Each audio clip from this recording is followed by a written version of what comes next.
have seen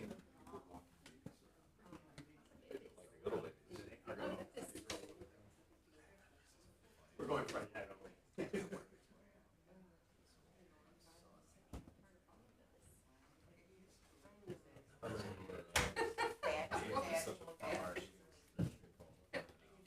I've been really lucky.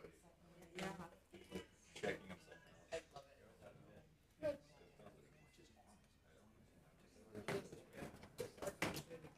It should be the last review because they comments that you had in any biggest final look at it. You got it. Okay, what's that? Oh, really? What's this? Oh. How old is I know, you're just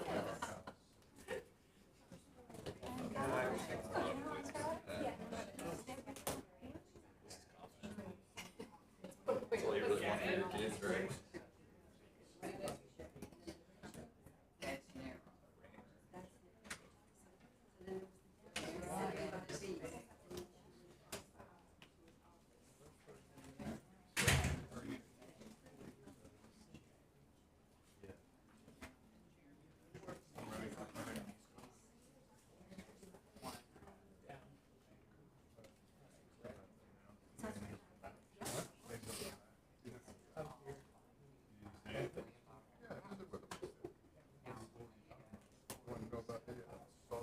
Good look at. Happy or? That makes sense. Why didn't you put it in English?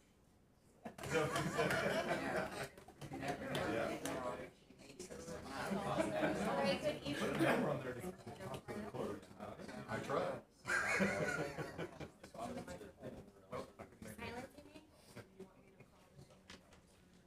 I would. Good evening, everyone. It is 6 p.m. I'd like to call this meeting to order. It's July 11th, 2024. It is our regular council meeting. Lori, can I get roll call? Mayor Young, Here. Vice Mayor Sartori, Here. Councilmember Brandon, Here. Councilmember Painter, Here. and Councilmember French.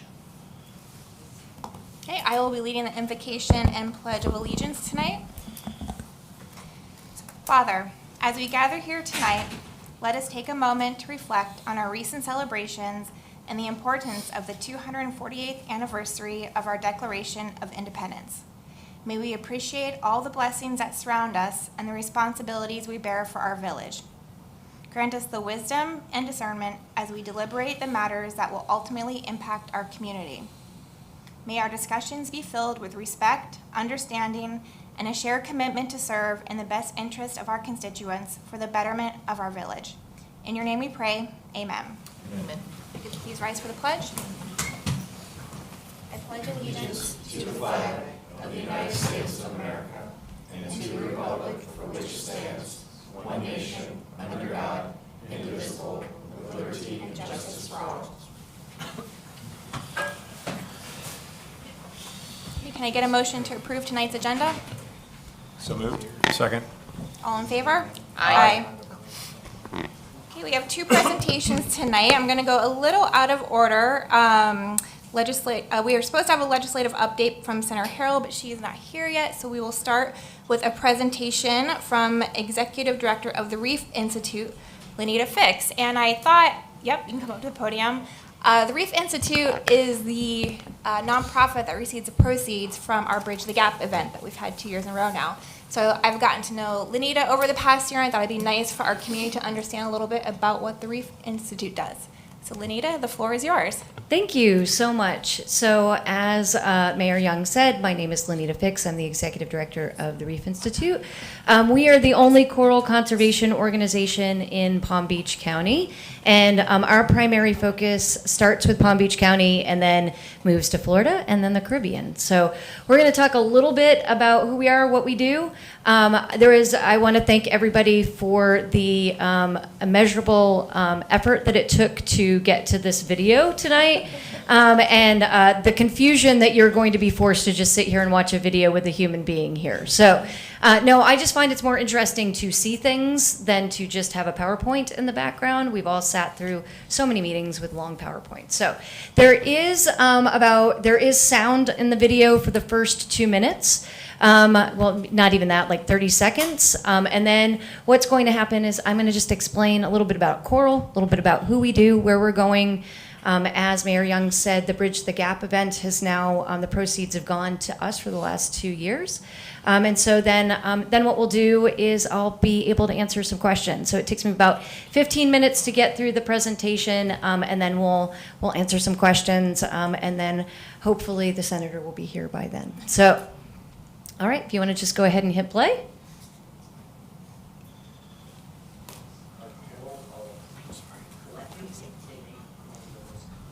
This is the only part that there's sound, so if we can't hear it, that's okay. A group of polyps make up a coral colony that all share the same DNA and genetic makeup. And this is a coral colony in a tank consistently cared for by our biologists and aquarists here at the Reef Institute. At the Reef Institute, we care about each coral from polyp to colony, and we are on a mission to save the reef, even if it's one coral at a time. So the Reef Institute's mission is coral conservation through education, research, and restoration. We've been around primarily since 2018 on this mission, and I always like to start with what coral is. Nobody really knows what it is. And we live in an area with all of these charismatic creatures like turtles and manatees, and it's hard to get people excited about an animal that doesn't even move. So coral reefs take up about less than 1% of space in the ocean, but 25% of all of our marine life species rely on coral reefs for their survival. Coral reefs help produce some of the world's oxygen, and they are incredibly important to Florida's economy and the economy across the Caribbean as a whole. I like to call it the selfish statistic. There's a statistic that comes out of Stanford University that says that 97% of all wave energy is first absorbed by a coral reef. So the reason why I call that the selfish statistic is that if we want to look at all of the reasons why coral is important to us, on the very basic level, it keeps us from being underwater. And Florida's coral reef runs 365 miles from the Florida Keys all the way up to Port St. Lucie. But the problem is that Florida's coral reef and coral reefs across the Caribbean are in extreme trouble due to lots of factors, but primarily disease and coral bleaching. And this part of the video right here kind of shows you what's going on. When you look at everything out there, it looks kind of stark. There's not a lot of fish. There's not a lot happening. It looks kind of dead. And then you're going to come back around and you're going to see the one coral head in this space, and you're going to see where everything's living. That shows us just one of the minor reasons why coral reefs are the foundation of the ocean. And so because they are in such a dire place, our Florida's coral reef is estimated to only have about between 2 and 5% of its original glory left. So what we do at the Reef Institute is a mechanism that we call Rescue to Reef. So the first thing that we do is we hold, just like when you go to the zoo and you see the little sign that says, these are the last 2 endangered animals left on the planet, they're here. We have coral species that are the last of their kind. The coral that you actually see in the tanks right here is pillar corals. It is estimated in August that it will be the first coral to be uplisted to be there are 4 corals that are considered threatened, but it will actually be uplisted to be an endangered species. We hold 4 species of coral that are almost extinct in the wild, and the rest of the coral that we hold on the rescue side of things is to be able to keep it safe. So if it all goes sideways in the ocean, we at least have some left here on land. I like to call it Groundhog Day. So if everything keeps happening the way that it is in the ocean, we can keep starting over on land. We primarily hold corals that are rescued from disease, like you just saw. And last summer, we had the hottest July in history and the hottest surface temperatures in the Florida Keys in the history of the nation. And so what happened was that corals began to die because of something called bleaching. Bleaching happens when the coral animals live in a symbiotic relationship with a type of algae that gives them nutrients and produces oxygen. Something happens for that algae to become under stress, begins to overproduce oxygen, and it starts to go white, and that's called coral bleaching. So we rescue from disease and coral bleaching, and if you want to know what you're looking at, that's coral having babies. When a mommy coral and a daddy coral love each other, this is what happens. It's quite exciting. Everybody should, hide their children. But no, the second thing that we do is we conserve through coral reproduction. So the goal of the rescue is those corals will always live with us, but we want to reproduce them to get their babies back out in the ocean. So what you saw at the beginning there under conserve was a coral actually giving birth.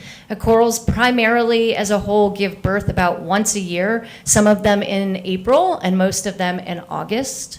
And then what happens is we work with a couple of different organizations and their coral reproduction. And the only time coral moves through the ocean in its entire life is when it's first born. It's really interesting. Coral, while it looks so simple and it looks like a fuzzy rock, is actually one of the most complex creatures that you'll ever meet.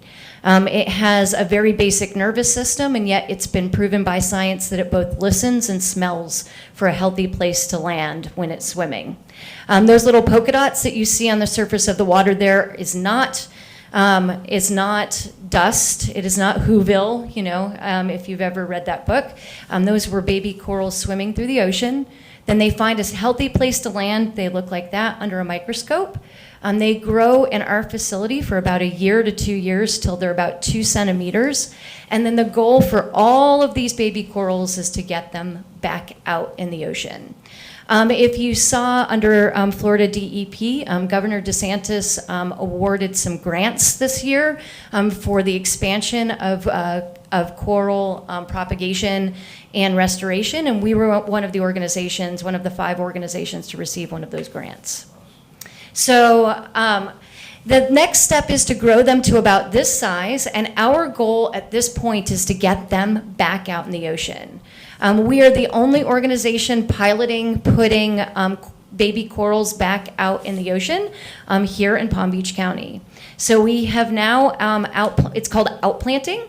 We've now outplanted corals on 4 occasions, and we have done that on 3 occasions with Palm Beach County Environmental Resource Management and their help.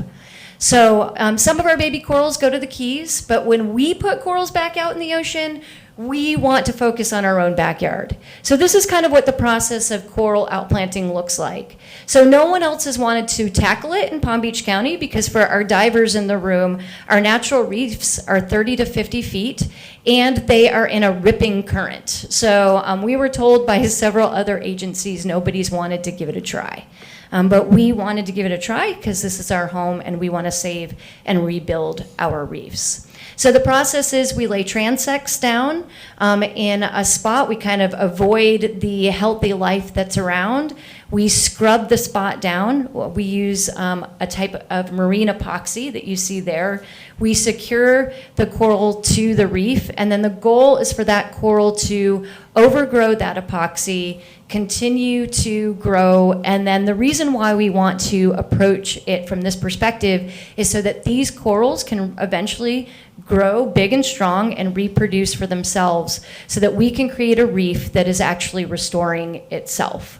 Right now, it needs some help, and it needs kind of, I call it a both-and approach. It needs us to get coral back out in the ocean while we are allowing it to grow to to rebuild itself. So you'll see one of our signs. I always like to point out that when you look at outplanting in the Keys, it looks like this like beautiful dance and this, you know, really easy 20 feet of water.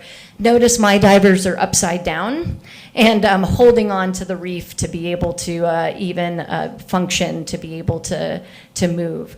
Then at the end of this, you'll see all of those transects actually come up. They collect data, and then we go out once a month and we monitor these corals to see how they're doing.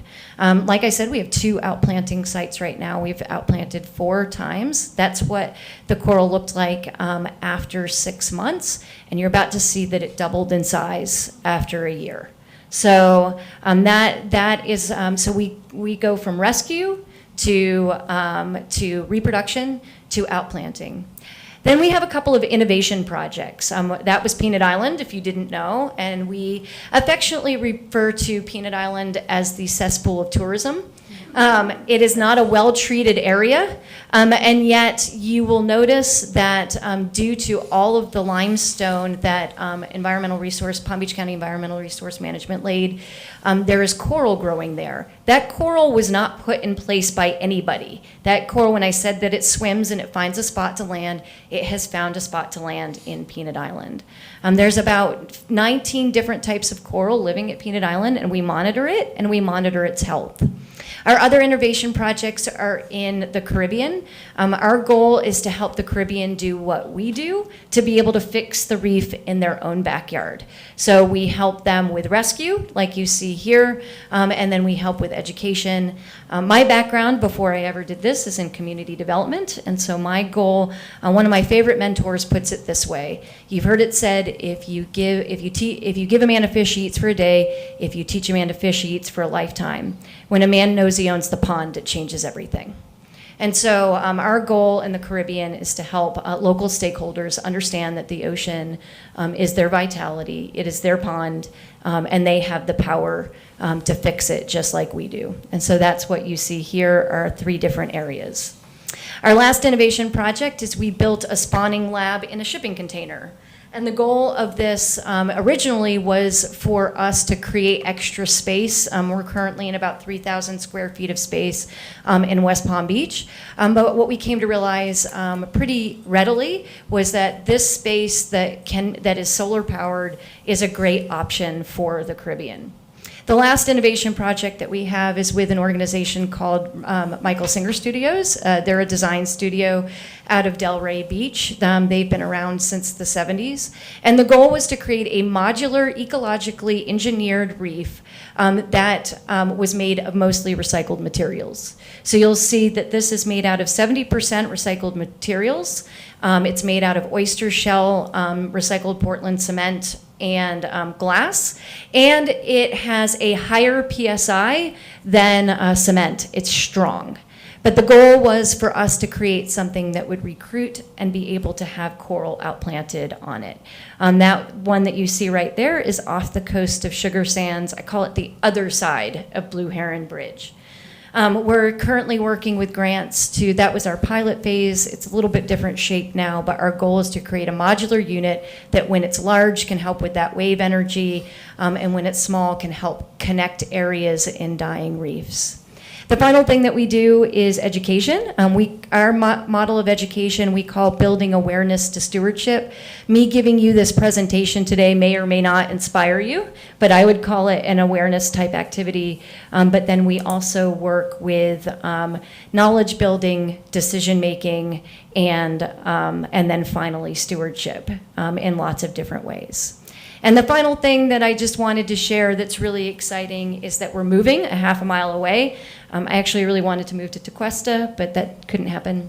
So we're moving a half a mile away. We are expanding from 3,000 square feet to 23,000 square feet. We're growing by 6 times. This entire facility that you see here, the floors are now fixed, will be filled with coral, and it will be one of the largest coral facilities in North America by the time it's done. And that is largely due to Governor DeSantis's grant. So we would love for you to get involved. There's a couple of ways that you can get involved with our work. You can volunteer. You can learn more about us. I have more information with me tonight if you'd like to learn a little bit more about what we're doing. On August 23rd at the Cox Science Center, we're part of a documentary called With and Without a Coral Story. And if you'd like to learn more about that, just let me know. Thank you, Leneita. Council, do you have any comments or questions? I absolutely love what you're doing. So cool. I had a question about the bleaching. Sure. So you had said, and I'm gonna probably. I had 15 minutes, so I was like, usually no, there's it's a good. whole educational part where I tell you about coral. No, because I've always heard that term of like coral bleaching, and I, in my head, always thought like it was this malicious act. Someone was out there just the way it sounded. I never understood it. But what is causing?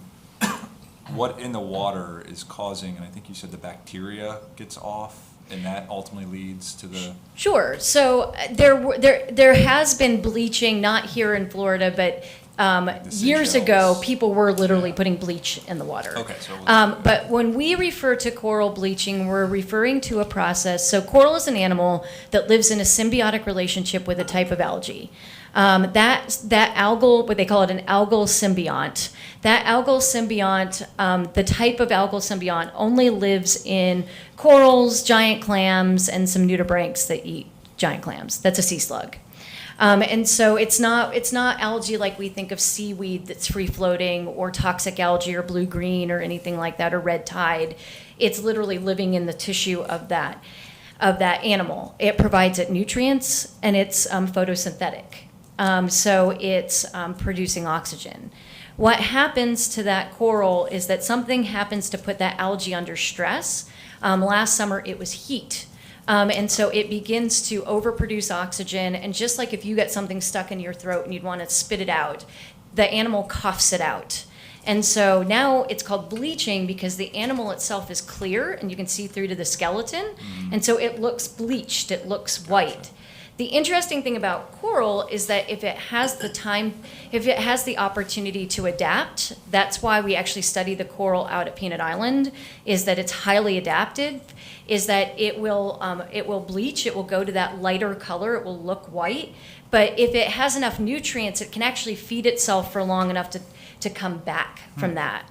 What happened last summer is it got too hot, too fast, and it couldn't adapt. Okay. And so we did lose a large portion of our coral. One specific species called staghorn was hugely affected in the Keys.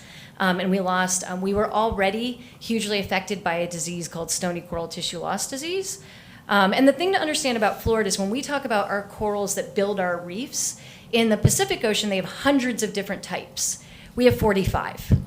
So we only have 45 reef building species. So when things are affected, it moves fast and it affects us on a large level. Okay. So we're left with very little reef left. Okay, so you kind of answered my next question was, so when coral has reached the stage where it's bleaching, it's not necessarily dead yet. Not dead yet. Okay, so it could be brought back. Okay. It can come back, but it really depends on if coral is slow adapters. So if it's living in an area like Peanut Island where it's forced to adapt every year, it will learn how to adapt. Okay.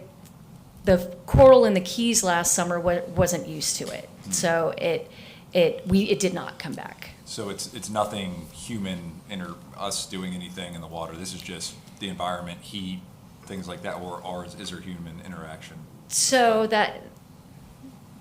yes, it's our fault. So so here it's a harder question to answer. So here's how I like to put it: is that we haven't treated the ocean in general as a treasure. We've treated it as a commodity.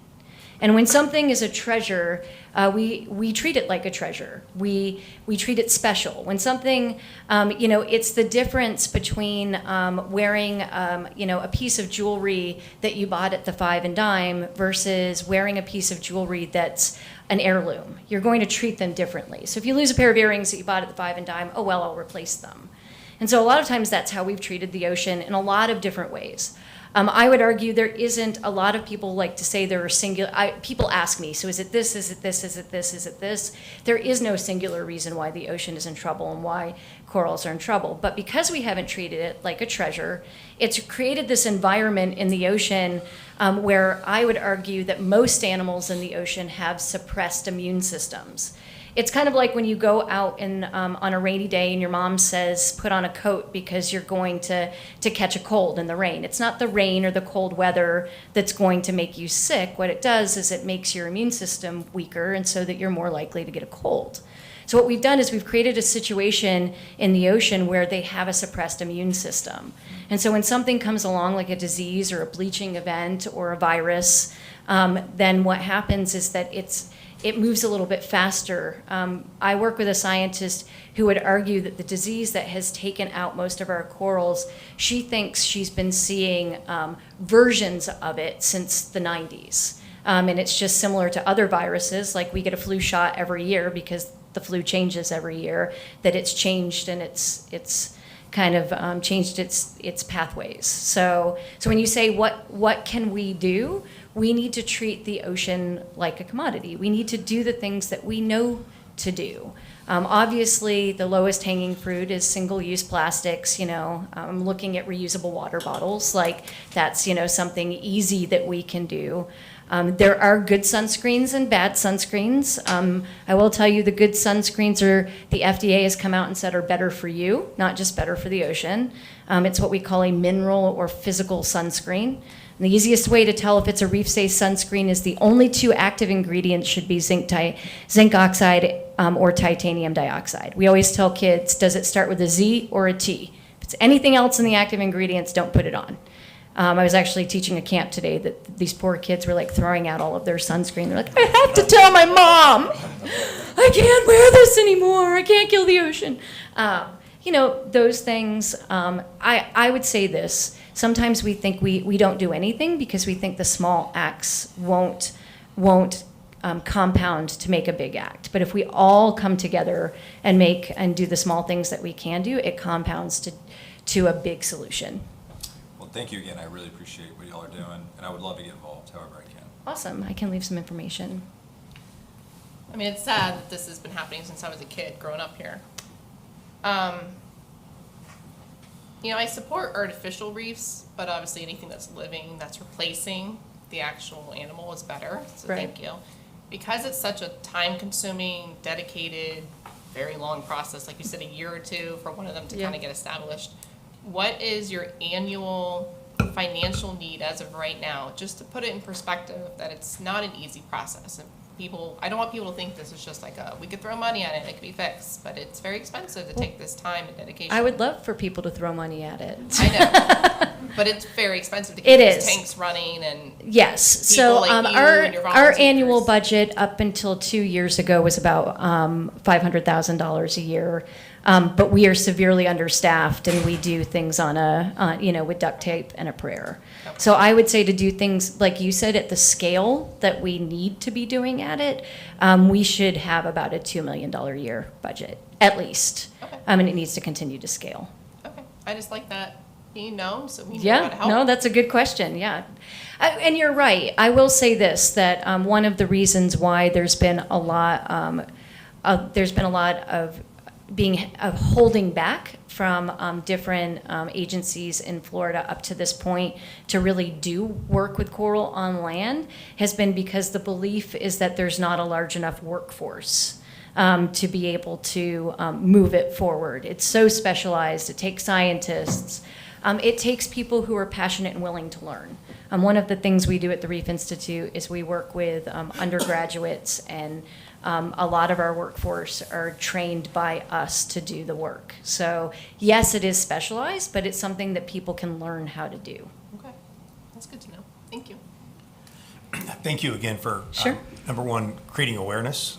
I was not aware of your organization, born and raised. We're not really good at marketing ourselves, Born and raised so here on that's the why beach. Mayor Young was so nice to bring My me in. entire life, so almost 60 years. So thank you for what you're doing to bring it back and creating the awareness. I mean, I wasn't fully aware of how important and how critical it is to the whole ecosystem. So thank you. And thank you for, again, anything that we can do in the future. But thank you, and I'm glad to be able to partner with you in some form and fashion, help you out along the way.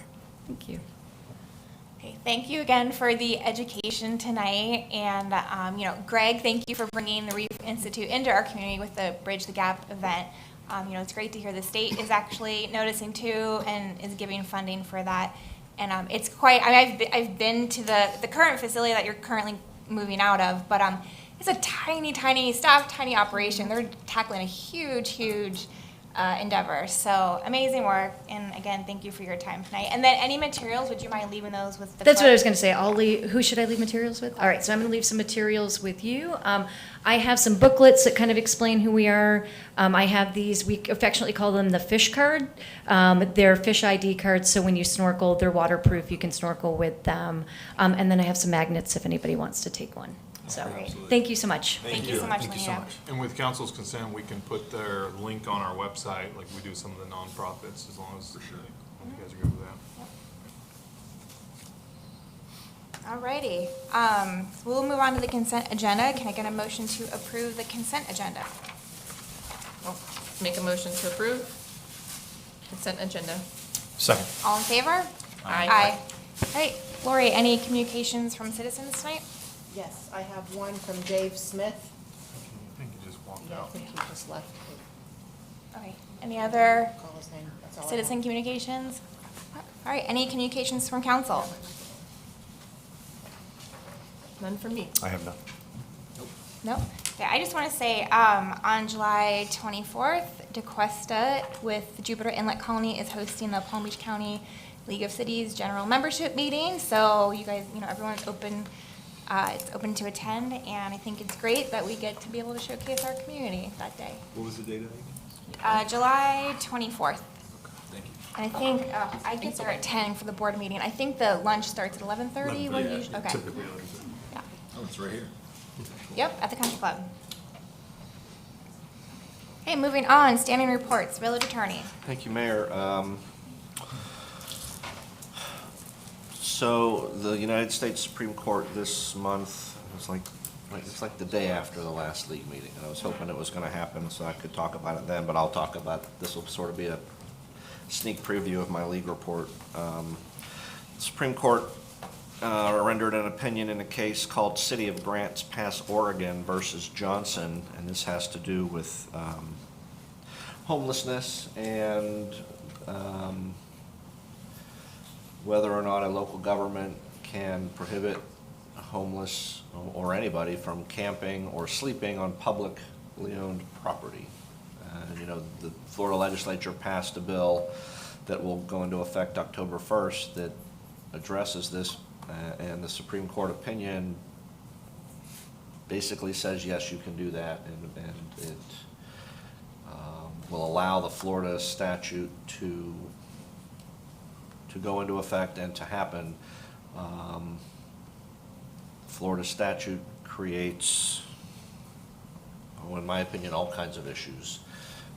Basically, it prohibits a municipality or a county from authorizing, I think it uses the word authorizing, camping or sleeping on public property in general. And then it gives the county an opportunity to designate some publicly owned property within the county as a temporary place for outdoor sleeping or camping.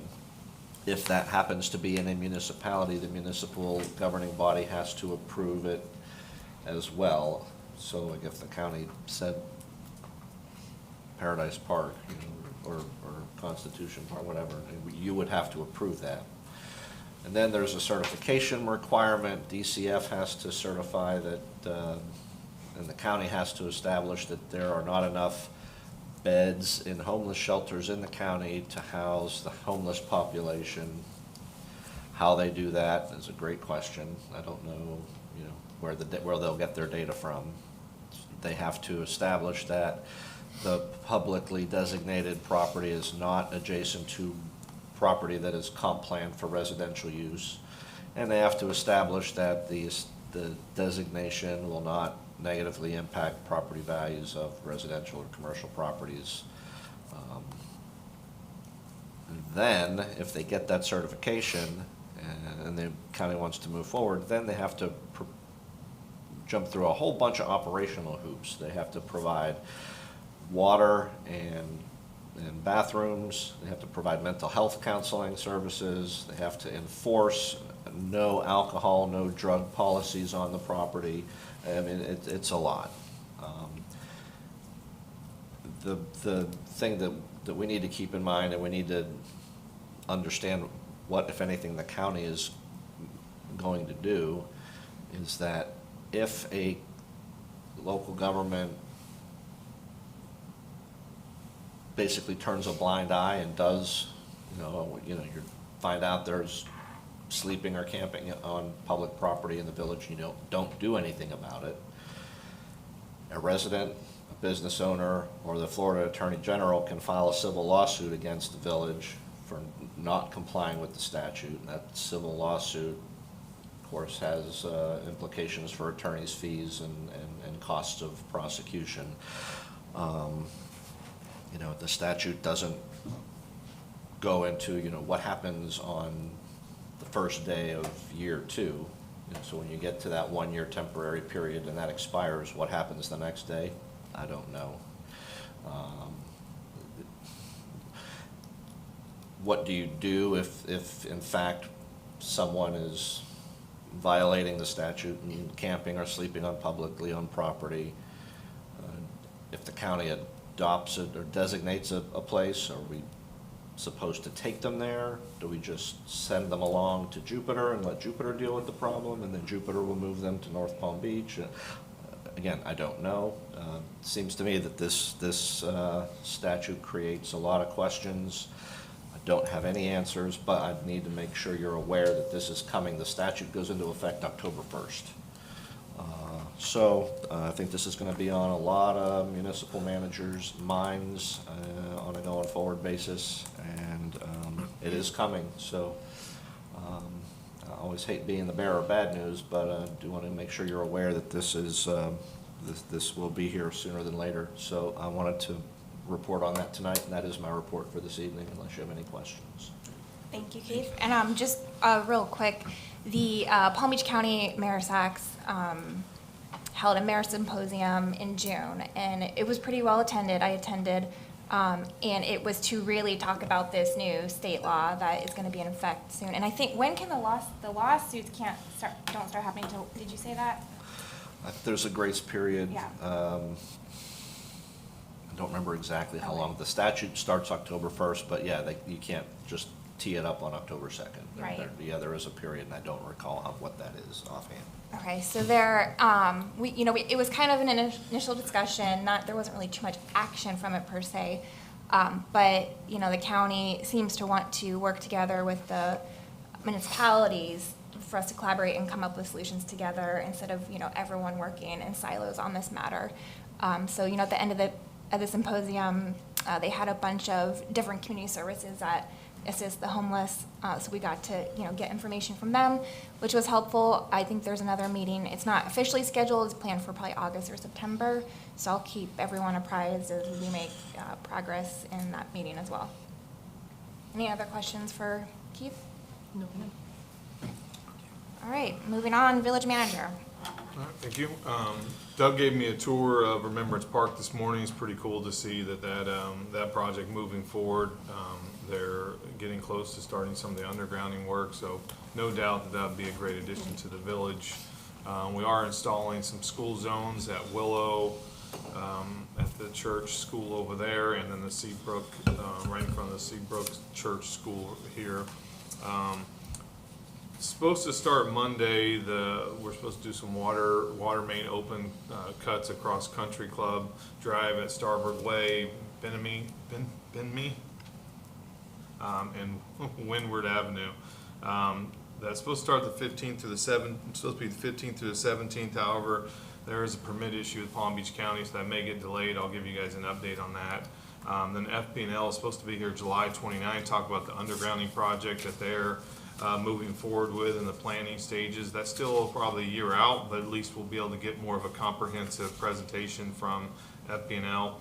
And then our code compliance officer, Frank Ciato, started Monday, so we're looking forward to him. He comes to us from Palm Beach Gardens. And so we'll also be doing some additional part-time hours on the weekend. So look forward to just that increased patrol for code. July 17th, the Gelona property and the BLM will be hosting a ribbon cutting for the new trail entrance off US 1, and it's pedestrian and bicycle entrance for the new trail there. Council and the community is invited to attend. Look forward to that. The planning and zoning meeting is July 18th. We are having our second budget workshop July 22nd, and then of course the council workshop on July 29th. With that, you have my report. Thank you. Any questions or comments for the village manager? No, ma'am. No? No. Okay. All right, police department.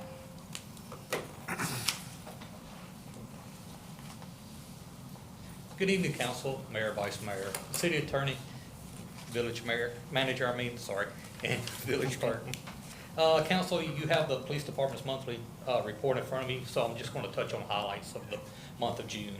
Our nautical club registration was a great success. We had the most kids ever at 44, so it's amazing. It's going very well. Matter of fact, the past several days they've been fishing. We've been getting pictures of them catching all sorts of fish, even some sharks, while out on their trip. So it's been really fun to watch them progress through the day catching fish. We had our Explorers Post 357 recruiting fair. We've had several children sign up for that, children and young adults. We have several, I believe, over the age of 18, which will be very good for our club to put some maturity in there for also, and give the younger children someone to look up to in the Explorer Post. We had oral boards for our open police officer position. We decided to hire Matthew Scheiter. Sorry for the pronunciation. He began July 1.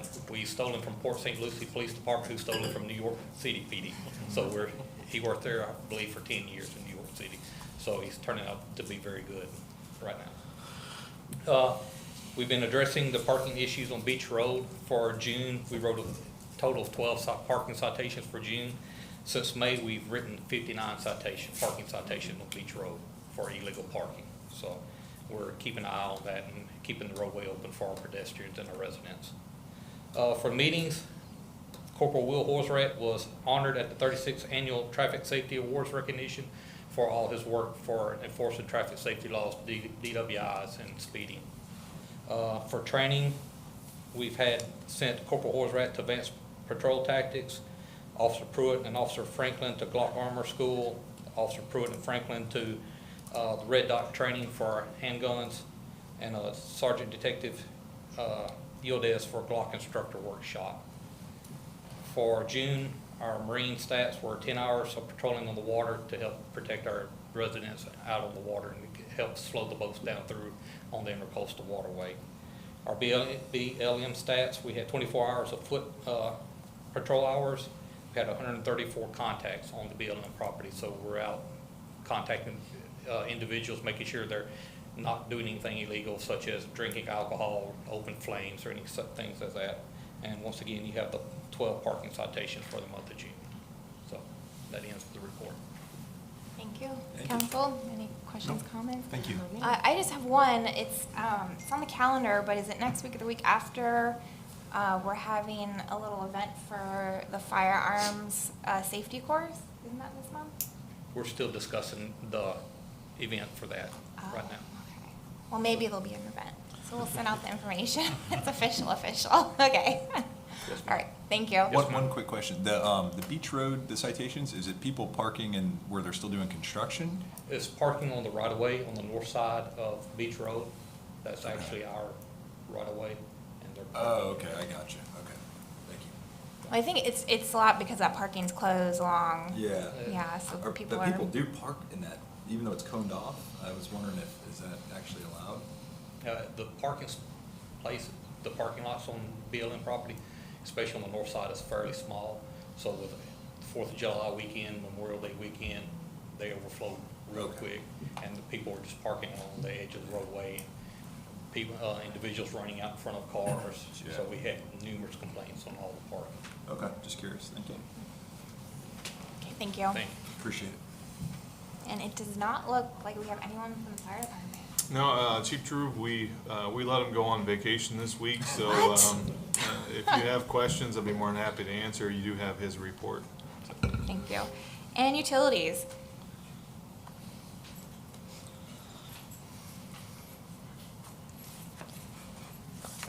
Good evening, council.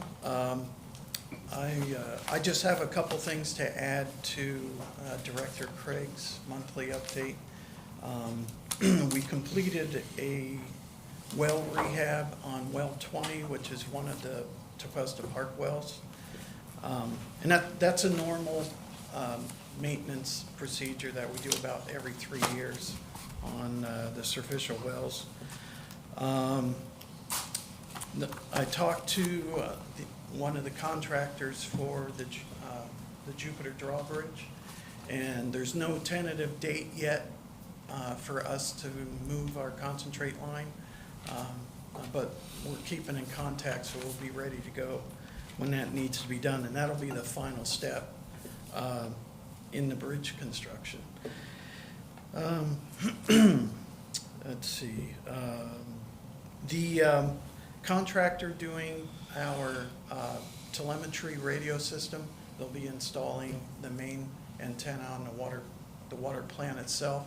That's the central area, the central point that controls all our telemetry on the remote sites.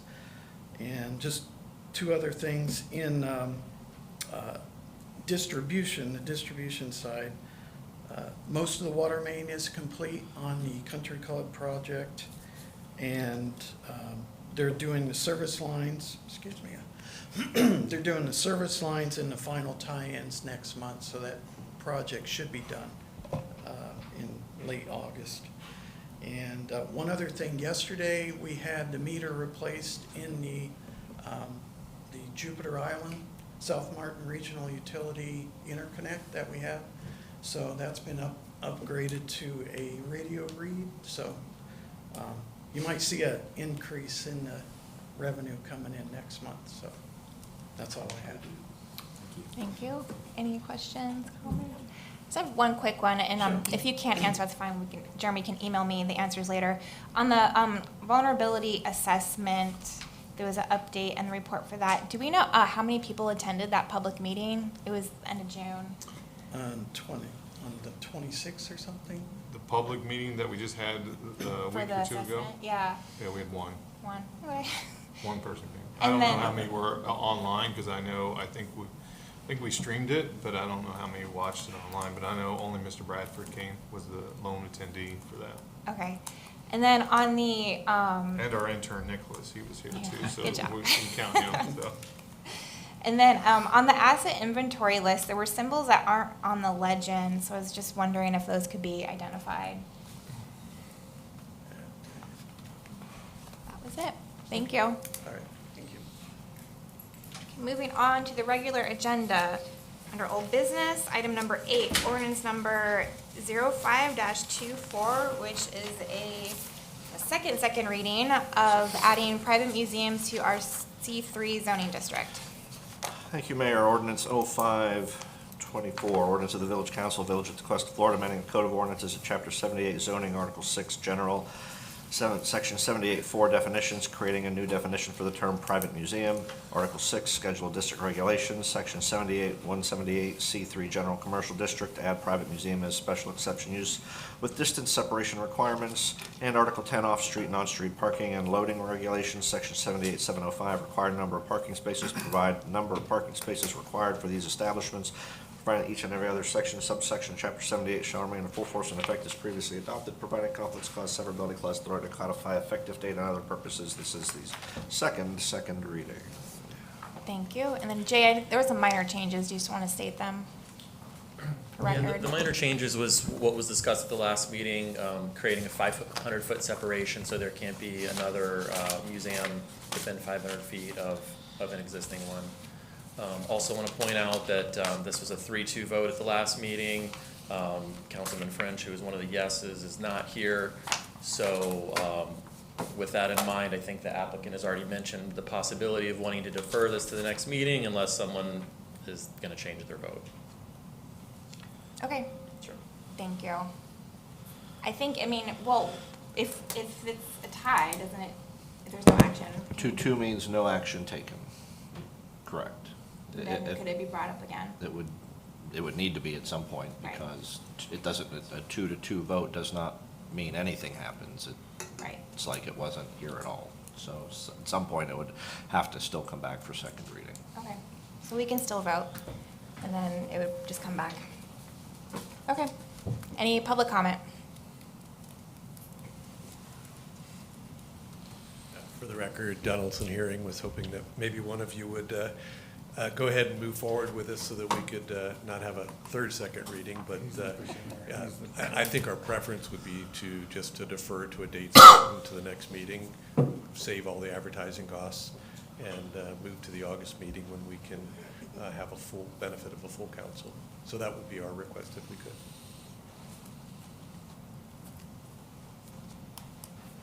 I guess what would the attorney's recommendation be? I mean, because if a council member is absent, what is typical protocol for something like this when can be a tie vote? I mean, I want to make sure we're just being fair across the board with what would typically be done. Far be it from me to assume how anybody's going to vote. That being said, if the applicant has made a request, and then this is a privately initiated application for this ordinance, the applicant's made a request to defer based on what has happened at past readings. So in order to defer, the council would need to make a motion and vote to table this to a time certain, and then that'll eliminate advertising issues. You know, I know how you voted the last time. If nobody has changed their position, then this will be a 2-2 vote, and that means no action is taken, and it'll have to come back. So if nobody has changed their position, and if each of you believes you're going to vote the same way you voted the last time, that would be a 2-2 vote. It's just an exercise, because then my advice would be to reschedule this for whether you do it before your vote or after your vote, set it for a time certain at the next council meeting when you're going to have all 5 of you present, so that there can be some action taken. Okay. So, I mean, I'm not going to assume everyone's voting the same, so I think we can vote and then address it after we vote. Yeah? Okay. And I just JD, want to say if you one add- thing, with the new online noticing system, we're not risking paying any money for that's Yeah, notice. you're the county. So there's really no risk in having to re-advertise it, it's free. Okay. All right, so can I? It's not free, we pay for it on an annual basis. Annual, yes. Nothing's free. All right, can I get a motion? Do we want to have any comment, or? Oh, I'm so sorry. I did public comment, but I skipped council comment. I have a comment. Would you like me to go first? Sure. Okay. My advice to my fellow council members is I would advise us to vote tonight. I think that's very cautious if we were to start removing items at the request of applicants because their chosen council members might be missing up here. We could have that left and right throughout the year then. It's unfortunate, and there was a year where I had the flu and I missed a meeting, and I missed some votes, and I apologize to the residents. I mean, I was dead sick, but applicants couldn't sit up here and say that one council member's not here. So I just want to caution us not to maybe go down that road. It's a risk if we're missing someone up here. But again, I don't want to go throughout the whole year with applicants left and right because their chosen council members are not up here for the vote. So just putting that out there. Thank you. I don't really have anything else to say. I stand in favor of this. I think it's the building itself that we're talking about, what the applicant is going to do to that building is going to be a tremendous improvement for the south end of the village of Tequesta when it comes to Cypress Drive. We got some correspondence today that the north end, building on the north end on the north side of Tequesta Drive is going to be enhanced and improved. Then the Beach House Vet has done that, so the north side of Cypress Drive is, I think, getting to where we want to see it. And I believe that the village of Tequesta has invested all the money that it can invest. We've done medians, we've done landscaping, we've done everything. So it's going to come down to the private sector. And somebody coming in here who bought it at open market, and anybody could have come in here and done this and tried to buy it. I believe that this applicant's going to come in and hopefully give a kickstart to some of the other people surrounding that building that really will bring the quality of what this neighborhood looks like in that neighborhood. So I'm in favor, because there's going to be no more public investment. The buildings that have been there, the owners have been there for years, and it continues to be downtrodden. It continues to be somewhat of an eyesore in various parts of that alleyway or that street. And I just think this applicant and this applicant is going to do a tremendous job improving this property. And I hope that pride of ownership will begin at the curb and neighbors will begin to see this, and we can get this Cypress Drive, at least on the Tequesta side, looking to where I think we should all could finally be proud of the entire street. So I'm in favor of it still. Yeah, no, I 100% agree. We've seen the renderings, the conceptuals. I think it's a beautiful design.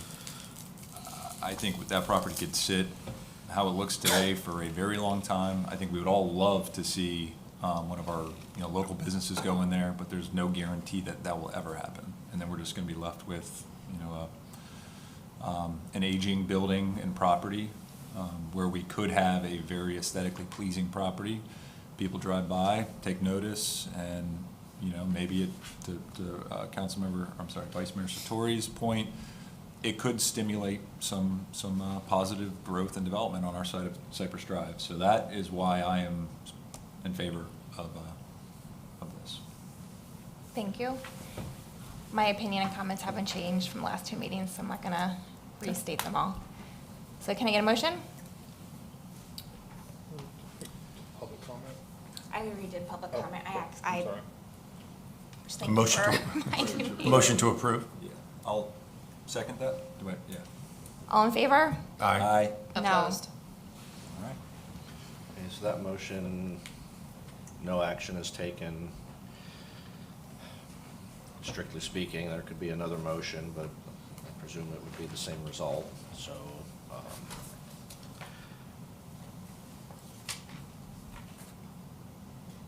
We can announce a time certain for this to the August council meeting. Alternatively, we can re-advertise it if you're not comfortable that it's going to be on that date and we're not sure.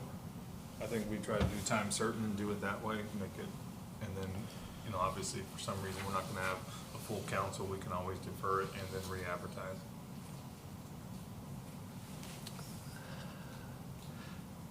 August 8th. If that's the council's pleasure, this would be continued to August 8th at the regular council meeting at 6 p.m. in the council chambers. Yeah. Good with me. Yeah. That's fine. Thank you. Then we can move on. All right, moving on, agenda item 9, ordinance number 06-24, second reading of changing our ordinance to allow electrical bicycles on sidewalks. Thank you, Mayor. Ordinance 0624, ordinance of the Village Council, Village of Tequesta, Florida, repealing Chapter 46, Motor Vehicles and Traffic, Article 1 in General, Section 46-4, entitled Electric Bicycles on Sidewalks Prohibited, providing each and every other section, subsection of Chapter 46 shall remain in full force and effect as previously adopted, providing conflicts, clause severability, clause authority to codify an effective date and for other purposes. As the title indicates, this repeals the electric bicycle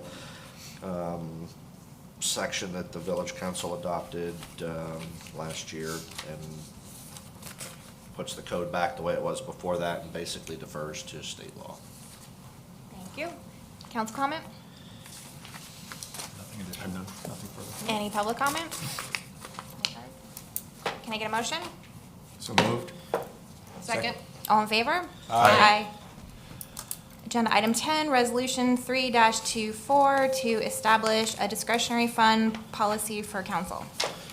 Thank you, Mayor. Resolution 3-24, resolution of the Village Council, Village of Tequesta, Florida, establishing council discretionary fund usage policy, allocation of funds, eligible uses, ineligible uses, accountability, transparency, amendments, compliance review, and evaluation, and setting an effective date. Thank Thank you. There was some revisions to the policy based on our last discussion. Does council have any comments, questions on that? I have none. No, we covered it. Okay. Any public comment? Thank you. Any cards, Lori? No. All right, can I get a motion? So moved? Second. All in favor? Aye. Under new business, agenda item 11, resolution 13-24, to amend our, slight amendment on our building department fee schedule. Thank you, Mayor. Resolution 1324, resolution of the Village Council, Village of Tequesta, Florida, adopting revised building department fee schedules provided by Chapter 14, Article 6 of the Village Code of Ordinances, providing that this schedule of fees and charges shall be available for inspection at all times at the Village Hall during regular business hours, providing publication of the schedule of fees and charges in Appendix C of the Code of Ordinances, providing effective date and for other purposes. This clarifies current practice, really. When we collect building permit fees, those permit fees can only be used to implement the Florida Building Code. So it can go to the building department and go to plan review, inspections, permitting, building department needs. Can't be used for anything else. So we generally, the way we've split it up in our fee schedule is building permit fees are 1% of the construction valuation, except for finish work, for mechanical, electrical, plumbing, mechanical, is 2%. Now the way that so with the 1% for the building fee, there's another 1% that we collect on the planning and zoning side, and that's called out in the fee schedule for community development for planning and zoning. What was always intended and the practice that's been implemented, and this clarifies, is that in addition to the finish work, for any building permit project that does not require planning and zoning review, that is also 2%. So, because otherwise that 1% would be hanging out there with nowhere to go. But that's been the practice, and the building officials here, you can verify that if I've misstated that, but this really is simply writing a clarifying sentence into the fee schedule along to show where that 1% is going. So, Keith, you're 100% on point. It's just a question of clarifying the funds that's being collected and where it's being appropriated accordingly. Okay. Thank you. Council, any comments, questions? Nothing here. No? Any public comment? Can I get a motion? So moved? Second. All in favor? Aye. Thank you. Yep. Agenda item 12, ordinance number 07-24, first reading to adopt the Affordable Housing Live Local Act state preemption into our code.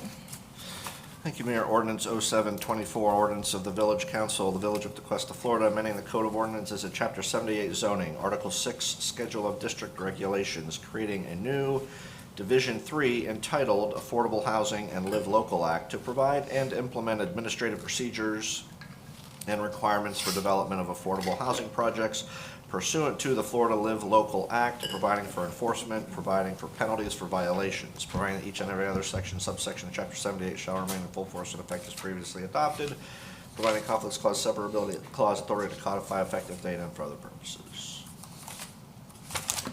Good evening, Council. Jay Hupsch, Community Development Director. So as you recall, the Live Local Act was before you in late 2023 and early 2024. At the time, there was some talk of the state legislature relooking at the Live Local Act and possibly making some changes during the legislative session. So you ended up at second reading, opting to delay adoption until the state updated the Live Local ordinance. So the revised Live Local Act was passed by the legislature in 2024, signed by the governor on 5/16/24. They really didn't do too much in terms of what affects Tequesta. There was one section that could potentially affect us. We really don't think it will, but just on the side of being cautious, we decided to put this in our ordinance. And that is that in the new Live Local Act, it says if a proposed development is adjacent to, on 2 or more sides, a parcel zoned for single family with at least 25 contiguous homes, the municipality can then restrict the height to 150% of the tallest building on any property adjacent to the proposed development, or the highest currently allowed height for the property provided, or 3 stories, whichever is higher. So that does give some places the ability to limit height. Unfortunately, I don't think that we've kind of looked at it. We don't think it really would apply anywhere in Tequesta, but just in case, we put it in the draft ordinance. At the June local planning agency, they voted 4-1 to recommend approval of the ordinance with the following recommended conditions. One of them is to create a semi-annual reporting requirement to ensure that the affordable housing units actually remain affordable under the state's guidelines. That it's pretty common to have a reporting period for affordable housing. Palm Beach County has a very robust affordable housing ordinance. It's typically an annual reporting process. So Keith and I have spoken, and we would agree and recommend that making it an annual reporting requirement is probably more appropriate. But we're fine with it either way. It's burdensome on staff and the property owner to make it semi-annual. Another recommendation they made, that Keith and I both agree is good just to codify, is to make it clear that the fines for violations of, if someone is violating those affordable housing criteria, right, you have to have 40% of your units have to remain affordable. So if they were for some reason in violation, the local planning agency wanted to ensure that it was on a per unit basis and as strict as possible. So if there were 5 units, each unit that was, or if there were 5 units in violation, each unit that was in violation would be a separate fine, and it would be to the maximum extent possible. And Keith and I spoke today, and we both agree that it's a good thing to put in, and he has some language that he could craft between now and second reading if you support that. And that's all I've got. Happy to answer any questions. Thank you. Council? No, ma'am. Nothing here? I just think that I agree with the annual reporting versus the semi-annual, just for the reasons that you cited. I would hope that we can move forward with that annual reporting requirement. Couple of questions. Some I asked, I think, when we saw this in the first reading last December, but I can't remember. Does the law preempt our conceptual plan process requirement? I'm sorry, say the what? So we have, in certain areas, we have a conceptual Yes. plan process. Does the law preempt that? Does it preempt us from? Or not allow us to do that? We 'Cause talked that's- about, I know we looked at that. I'm trying to remember where we landed on that. I mean, it's a tricky one, right? Because the whole idea is to avoid public hearings, to make affordable housing projects go through the process more smoothly. And so I also don't know what the point of a conceptual would be if they're not providing a final rendering on an application. I'll defer to Keith. Yeah, I want to say that we looked at this when Live Local first came out, and we analyzed it, and I either have a written opinion out there somewhere, and I believe that that's where we landed, but I would want to take a look and make sure, because that makes sense, that you wouldn't have a conceptual if there's nothing that's coming back to the council for action. There's no point in having a conceptual, because you don't get to act on it if it qualifies for the administrative approval.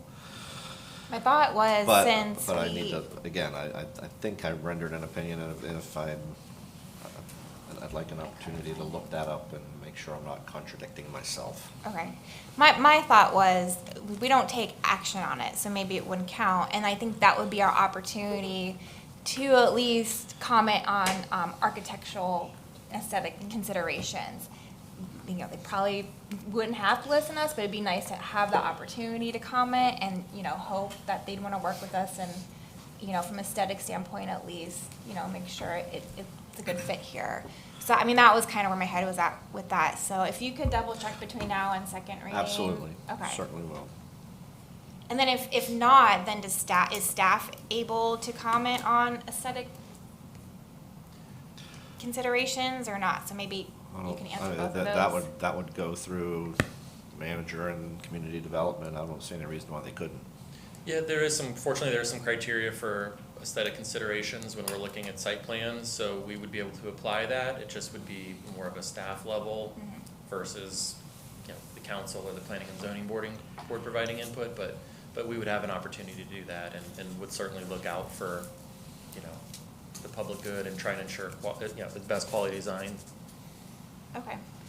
All right, and then can you just explain the penalties and fines again? I think, is all of council in favor with the, I know Vice Mayor is, but with the annual reporting and then the making the fines clear that's per unit?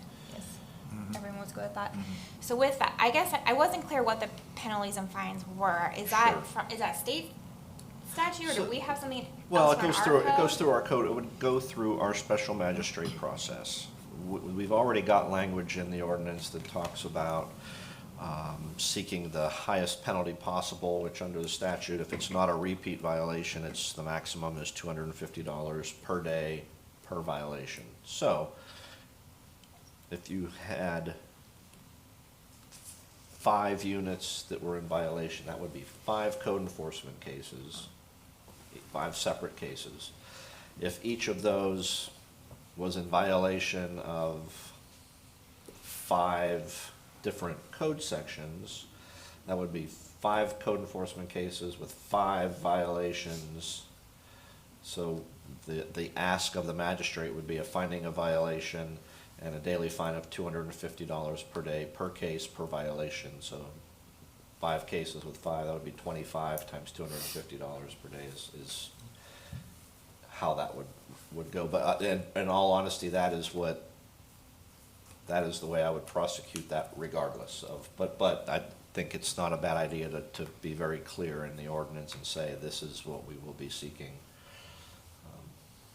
But that's how it would work. It might, because I mean, we don't have anything about affordable housing anywhere else in our code, but it just defers to the, like, the Code fines, enforcement the fine's the same no matter what the code violation Correct. is. And so they'd be violating this ordinance that we may or may not pass.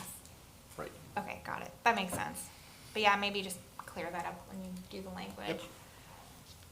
And then I know, with the Live Local building that, the bill states that with density, FAR, and height, they're excluded if it was given an incentive for development. But what if it was is a variance considered an incentive too, or, because variances carry with the land, correct? So would variances always carry and would apply to a Live Local? I don't think so. I think that in terms of the height that you're using as the comparison for the Live Local development, it doesn't include a property that got a height variance or an incentive or some other reason. It's really limited to your standard maximum height in your code. That's how I understand it. I do too. Yeah. So if a property got a variance for like reduced parking, that would carry because it has nothing to do with density or FAR or height. So I'm just trying, like, other variances would carry over with the Live Local building. Except I don't, does the Live Local address parking? though? I don't- That's what I'm, Yeah, I don't. I thought it was height and. It's just height and density. Height and density. They would still have to comply with our parking requirements. Correct. So no, I don't believe so.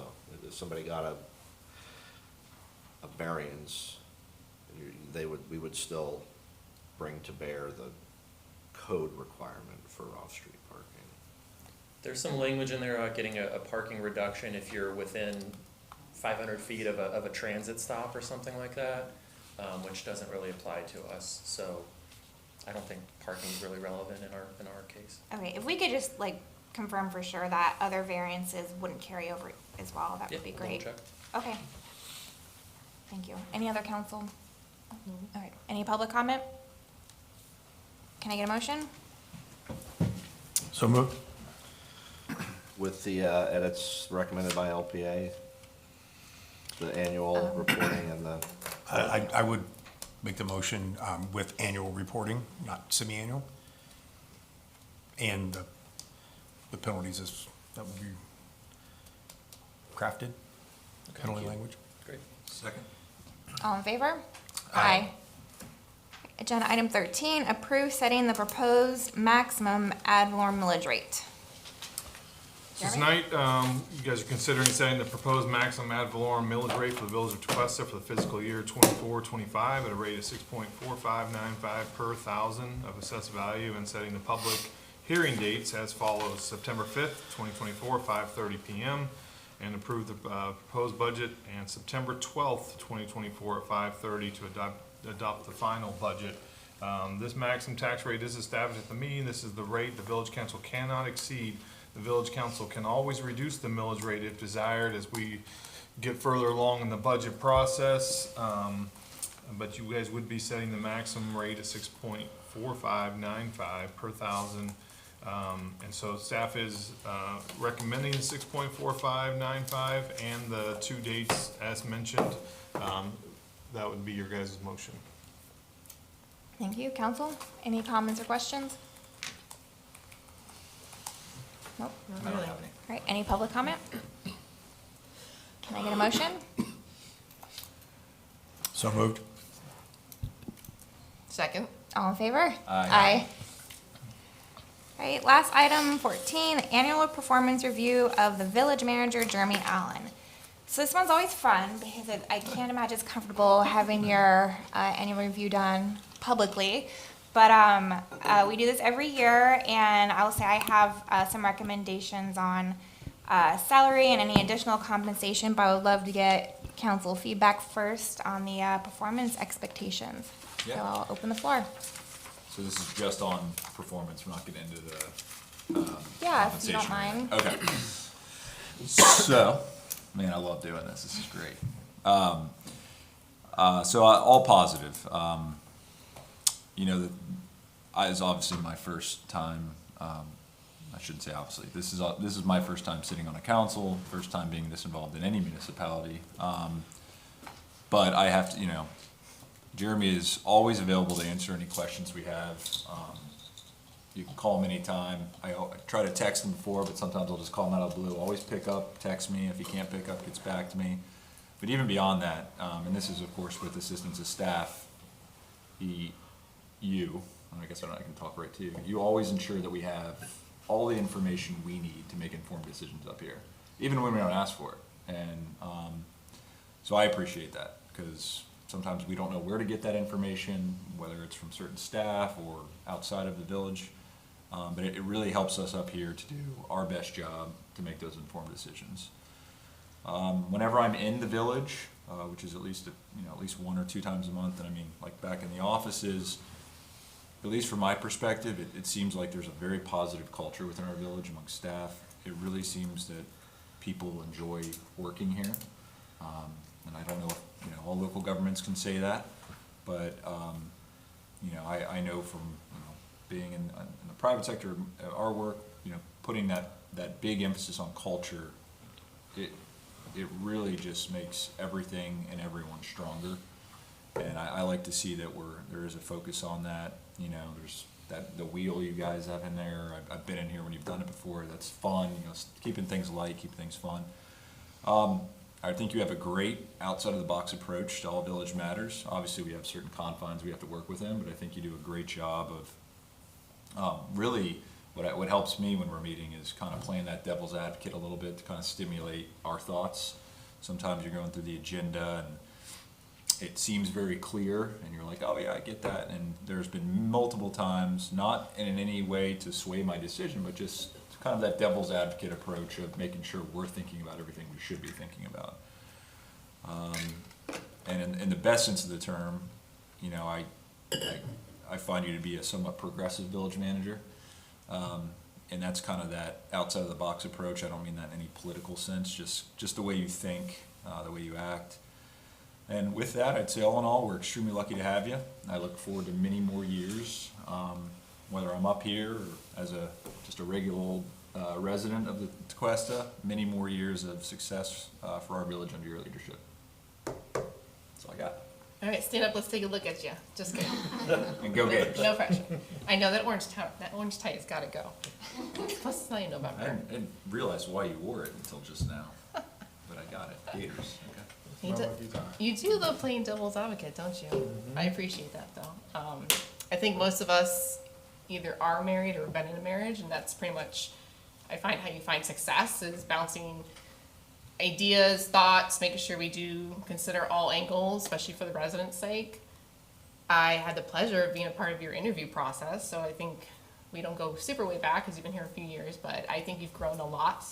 I think you definitely have your feet tightly dug into our sand here. I've seen nothing but going up. Of course, there's always little tiny things, and we lose some employees here and there. That's not always due to the manager. There's other life circumstances in that.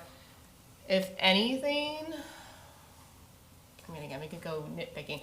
If anything, I'm very hopeful for your next year, because when he first got here, there was a lot going on. We had some crazy storms come through that really threw him to the waters. We had couple department heads that needed to filter through, and so I'm actually not going to jinx ourselves, knock on wood.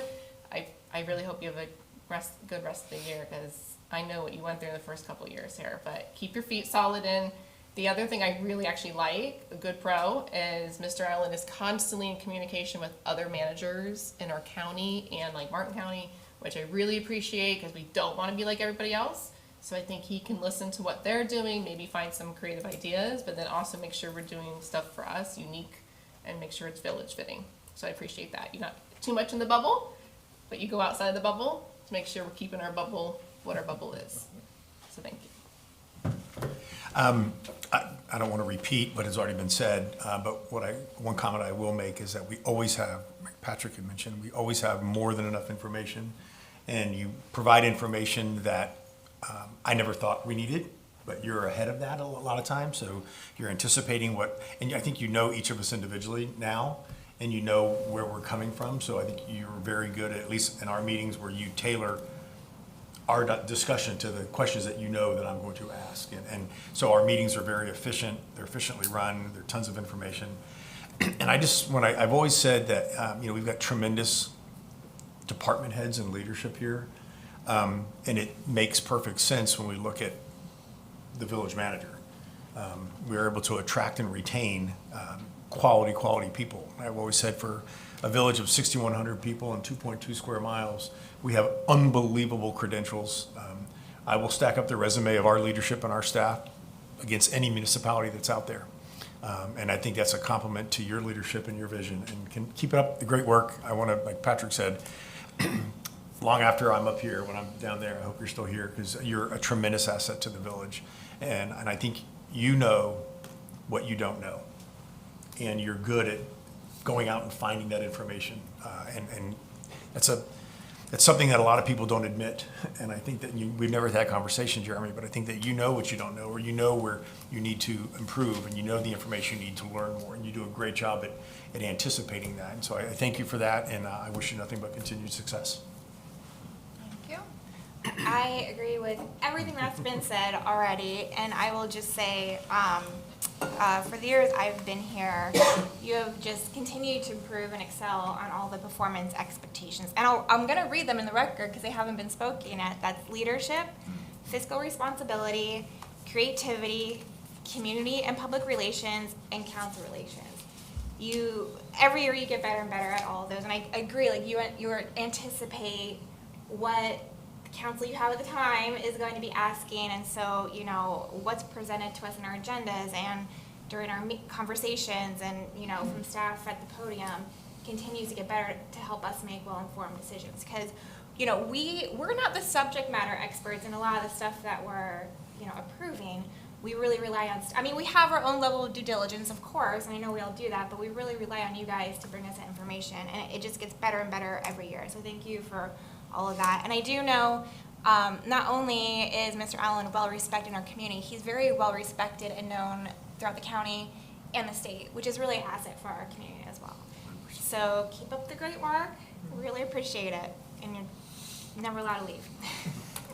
So with that, I would like to propose that Jeremy gets the same, right now I know in the budget's 4% as the rest of the non-union employees. If that changes, that would change, with it, he'd get the same. And then I also like to propose a $15,000 bonus. So council, any comments? Is everyone in agreement? What did we, I don't know if this is relevant, what did we do last year? Was it the same on the bonus? Yeah, it was around 15,000, and last year, I know, was it last year or the year before? I think they split the bonus to increase the base salary, and then he had half the bonus. Oh, that's right. Okay. We did do that. Yeah. I think we asked his opinion last year as well about that, or? I can't remember. Okay. I did not watch the video either. Well, I am in agreement, Mayor, with your recommendation, and perhaps if we did, I thought we asked Jeremy last year about the splitting of the bonus, some salaried, some in the form of a bonus, but I'm in favor with the percentages and the total dollar amounts, 100%. Likewise. I will agree. And then I think we can do this, I think is what we did last year. The salary increase starts October 1, but the bonus would be received immediately. That's doable, and everyone's good with that too? Yep. Absolutely. Okay. All right, any public comment? No? Speechless. Jeremy, do you have anything to say? I mean, I'm just, I'm flattered, I guess, to say the least. I think, the strength of an organization comes from having a clear vision. Obviously, the council has been able to provide that to us, and so, from that point, the other strength of an organization is the team that's here, and, our team, like Mr. Sartori said, I mean, I couldn't ask for a better team.